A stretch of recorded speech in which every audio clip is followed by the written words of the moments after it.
నోరూరించే chicken నిల్వ పచ్చడి తయారీ విధానాన్ని చూసేద్దామండి. ముందుగా చికెన్ని శుభ్రంగా కడిగి కాసేపు ఆరబెట్టేయాలి నీరంతా పోయేంత వరకు.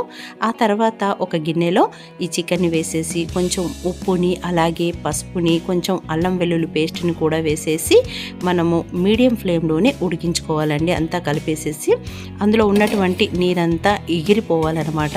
అయితే కొంతమంది కొంచెంసేపు ఉడకబెట్టేసేసి నీరు వారుస్తారు, కానీ అలా చేయకూడదు. అలా చేస్తే టేస్ట్ అనేది మనం మిస్ అవుతాం. అంతేకాకుండా ఇందులో ఉన్న ప్రోటీన్స్ అన్నీ కూడా మనం పారేసుకున్నట్టే అవుతాయి. చూడండి, మనం ఉడుకుతుంటేనే ఇలా వాటర్ అనేవి వస్తూ ఉంటాయి. మనం సిమ్లో పెట్టేసుకొని కాసేపు మీడియం ఫ్లేమ్లో కాసేపు ఉడికించేసుకోవాలి. ఆ నీరంతా ముక్కతోనే ఇంకిపోవాలన్నమాట. ఈ లోపల ముక్క కూడా ఉడికిపోతుంది. చూడండి, గిన్నెలో మొత్తం నీరంతా కూడా ముక్కలోనే ఇంకిపోయిందనమాట. ఆ తర్వాత ఇప్పుడు ఒక గిన్నెలో ఆయిల్ వేసేసి అందులోనే మనము వేయించుకోవాలండి. స్టార్టింగ్ హై ఫ్లేమ్లో పెట్టుకోవాలి, తర్వాత మీడియం ఫ్లేమ్లో పెట్టుకొని ఇలా గోల్డెన్ బ్రౌన్ కలర్ వచ్చేంత వరకు ఉడికించుకోవాలి.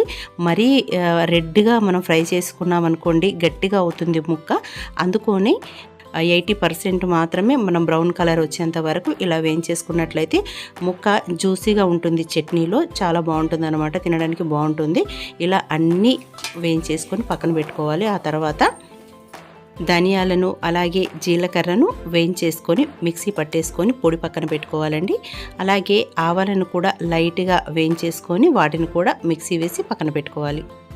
ఈ పచ్చడిలో ప్రత్యేక పాత్రను పోషించేటువంటి గరం మసాలాను మనము ఈ విధంగా అయితే రోస్ట్ చేసుకోవాలండి. ఇందులో లవంగా, ఇలాచి, చెక్క, జాజికాయ, జాపత్రి, బగారా ఆకు వాటన్నింటినీ కలిసి మనం లో ఫ్లేమ్లో రోస్ట్ చేసేసుకొని మెత్తగా మిక్సీ వేసి పక్కన పెట్టుకోవాలి. ఆ తర్వాత ఇందాక చికెన్ వేయించగా మిగిలిపోయినటువంటి ఆయిల్ ఉంది కదండి, ఆ ఆయిల్లోనే మనము అల్లం వెల్లుల్లి పేస్ట్ను వేసేసుకోవాలి. వేసుకొని అది కూడా గోల్డెన్ బ్రౌన్ కలర్ వచ్చేంత వరకు వేయించేసుకోవాలి.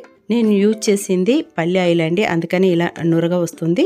ఇలా గోల్డెన్ బ్రౌన్ కలర్ రాగానే ఇందాక చికెన్ మనం ఉడకబెట్టినప్పుడు అల్లం వెల్లుల్లి పేస్ట్ వేసాము, అలాగే సాల్ట్ కూడా వేసాను కదా, వీటిని దృష్టిలో పెట్టుకొని మిగిలినటువంటి ఇంగ్రీడియంట్స్ను యాడ్ చేసుకోవాలండి. అలాగే ఉప్పును కూడా మనం చూసుకొని వేసుకోవాలి.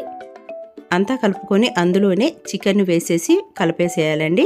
ఆ తర్వాత ధనియా జీరా పౌడర్ వేసేసుకోవాలి. ఆ తర్వాత గరం మసాలాని, ఆవు పిండిని కూడా వేసేసుకొని మొత్తం కలిపేసేయాలండి, అంతా చికెన్ ముక్కలకు పట్టేటట్టు. ఇప్పుడు స్టవ్ ఆఫ్ చేసేసి కొంచెం గోరువెచ్చగా ఉంది అని అనేటప్పుడు ఈ కారం అనేది కలుపుకోవాలి. వేడి మీద కారం కలపకూడదు, ఎందుకంటే నల్లగా అవుతుంది చట్నీ, తొందరగా కలర్ అనేది చేంజ్ అవుతుంది.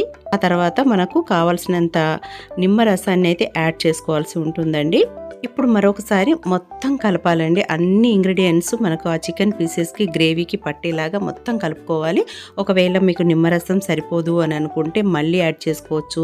సాల్ట్ కూడా సరిపోదు అని అంటే అది కూడా కలుపుకోవచ్చు అనమాట, టేస్ట్ చూసుకొని. ఇలా రెడీ చేసుకున్నటువంటి చికెన్ పచ్చడి ఒక 2 days తర్వాత కనుక తింటే చాలా చాలా ఎక్సలెంట్గా ఉంటుందండి. పుల్ల పుల్లగా, టేస్టీగా, స్పైసీగా చాలా బాగుంటుంది అనమాట.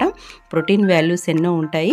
ఇవి హాస్టల్లో ఉన్నటువంటి విఘ్నేష్, కార్తికేయ కోసం అయితే చేశానండి. చాలా చాలా బాగుంటుంది. మీరు కూడా ట్రై చేసి ఎలా వచ్చిందో కామెంట్ సెక్షన్లో కామెంట్ చేయండి. నచ్చితే లైక్ అండ్ సబ్స్క్రైబ్ చేయండి.